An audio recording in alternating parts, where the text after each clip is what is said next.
This is The Fifth Estate, a conversation between young African scholars from the Fort Hall School of Government and Professor Mutahi Ngunyi. This Sunday, the country is anxious. The country is pregnant with expectation. But there is a problem. We do not trust the midwife. In fact, we do not trust the two midwives waiting to deliver the baby. The first midwife is a man called Maraga. On August 8th, a baby was born. Then Maraga ordered that the baby be returned to the womb. Reason? The baby was not born properly. The baby did not follow the constitution. Then Maraga, the midwife, told us that he will explain this paradox in 21 days. If the country is anxious, it is because this story is a wonder. But there is a second midwife. He is a little scary. His name is Chebukati. When Maraga did his thing, Chebukati became bold. Now he has become a national problem. Instead of offering leadership, he is fueling gossip through 12 questions to Chiloba. To do this when the country is in a delicate place is downright reckless. Are Chebukati and his twin brother Maraga executing a scheme? I have no idea. To understand our national anxiety, we must go back to the man who created Donald Trump from nothing. His name is Roger Stone. This man taught us that in politics, we must play by the rules. But when the rules change, we must change how we play. In this election, the rules have changed, and it means that Uhuru must also change how he plays. The rules are probably wrong, but that is not important. What is important is that rules or no rules, we the people will not decide. In the August 8th election, we the people did not decide. And in this election, we the people will not decide. We are zero. Power has shifted from the people to a place that is dark. And it is this darkness created by Raila that is causing national anxiety. In our view, this is a trustworthy account of what is wrong with our country. And to put it simply, Raila is the problem. Period. Doing rallies, therefore, is not the solution. Although we, the people, have the vote, we have no power. And as Joseph Stalin taught us, it is not the people who vote that count. It is the people who count the votes that matter. If the rules have changed and power has shifted to a place that is dark, how must Uhuru Kenyatta play? What must change in his game?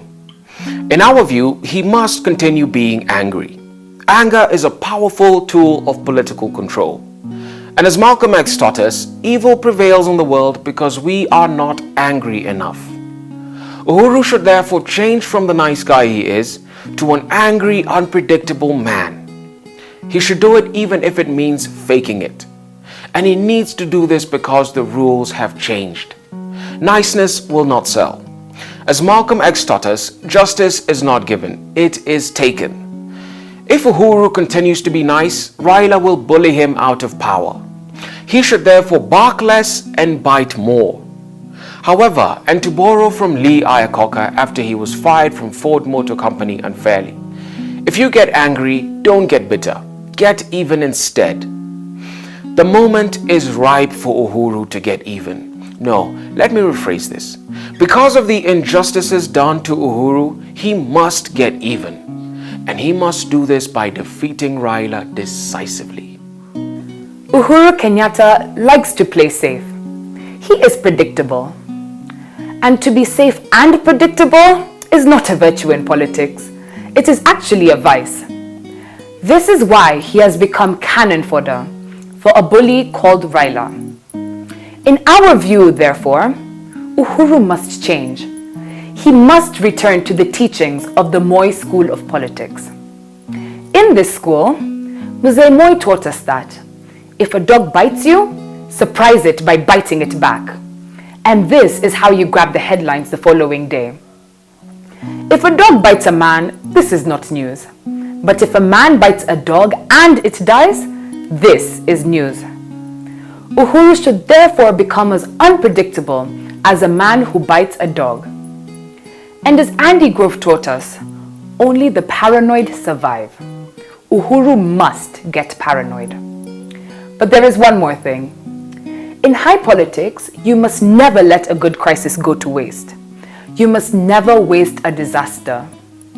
Uhuru should therefore milk the Maraga disaster to the last drop. He should use it to do sweeping constitutional changes. And he should do this while he is still angry. Today I have nothing much to say. I will say only two things. One, Uhuru will win this election. And if there is anyone out there with a contrary opinion, they are welcome to state it. But before they state it, we want to tell them early enough that they are wrong. Uhuru will win. Two, Raila thinks that the presidency is a toy, and that the toy was actually invented by his father, then stolen by Uhuru's father. This is why from when Raila was a boy, his head was conditioned to call everybody a thief. If he gets the presidency from the thieves, therefore, it is because he wants to play with it the way you play with a toy. If he fails to get the presidency, he will smash it like a jealous boy against the wall, a boy who cannot get the toy he wants. This man, in my view, is armed and dangerous. But his fatal attraction for this toy, the presidency, is what will destroy him.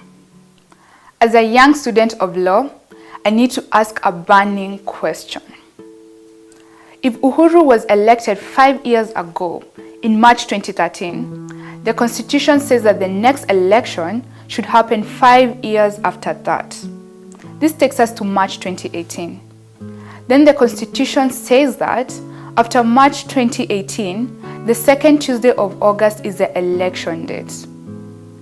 Therefore, instead of August 8, 2017, the election should have happened on August 7, 2018, which is next year, and that is a constitutional fact. So this is the problem we are arguing. A constitutional court shortened President Uhuru's term. It ruled that the election be held on August 8, 2017. And this ruling was not challenged in the Court of Appeal or the Supreme Court. And now I will ask my question. Should Uhuru challenge this ruling? If Raila becomes difficult, should Uhuru also use the courts to postpone the coming October election to August 2018? Mine is just a question. I am just a student. Before we conclude, we must comment on something. History has taught us that you cannot buy a politician. You can only rent one. And now that Raila is broke, we must make a few conclusions. 1. For Raila to sell tickets to a fake Kenyan this week is to engage in nothing but political conmanship. To ask peasants who cannot feed their children to send him campaign money is merciless and downright cruel. And this is why we have called Raila the Lord of Poverty. This man has a hole in his soul. 2. If Raila is borrowing campaign money from peasants, it means he cannot afford to pay the rented politicians. And this is why they're abandoning him one by one. And the principle is simple. No finance, no romance. People tend to gravitate towards a winner, not a gambler like Raila. And this explains why politicians are abandoning Raila. And now, our final thought. It doesn't go wrong. It starts wrong. The October 17th election will not go wrong. It will start wrong. Chebukati's behavior is a signal that this election will start wrong. And maybe this is what he wants. We say so because his 12-point memo to Chiloba was an instrument of politics. The memo was not to Chiloba. It was to the public. And in our view, it was a continuation of the Maraga civilian coup. If this is true, then power has moved to a dark place. This election is not about the sovereign will of the people. It is about the will of clever cartels. And this is why we appeal to Uhuru Kenyatta to take some time off to study the evil scheme against country. We are making this appeal because in high politics, the best strategy is always the obvious strategy. The Raila strategy is obvious to all of us. He will not win through numbers. He will win because IEBC and the Supreme Court are with him. It is that simple and obvious.